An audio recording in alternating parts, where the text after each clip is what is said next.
Et Luqman était un homme, chez la majorité, d'après la parole de la majorité des exégètes et des savants, était un homme pieux, vertueux, sage, et il n'était pas un prophète.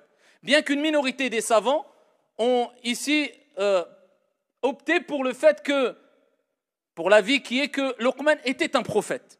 Mais Al-Jumhur, la majorité, disent que c'était un homme sage qui a été comblé de dons venant de son Seigneur Tabaraka wa Ta'ala, et particulièrement cet énorme don qui n'est autre que Al-Hikmah.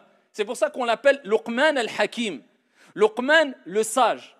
Plus que cela, Luqman était un homme qui a atteint une sagesse tellement élevée et s'est rapproché tellement de Dieu et a tellement purifié son âme que Dieu a fait son éloge dans le Coran Al-Karim en citant Luqman, mais pas que ça.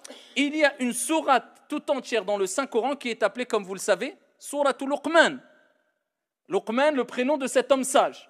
Et Allah Tabaraka wa Ta'ala, à travers Luqman, à travers la conversation qu'a eue Luqman avec son fils, il nous donne les grandes lignes afin de se comporter de la meilleure des manières avec les gens quand on veut éduquer, quand on veut être un guide, et particulièrement avec nos enfants. Je dis de manière générale car ces recommandations sont générales aussi. Mais particulièrement ici, cette éducation vise les enfants et on en a toutes et tous besoin.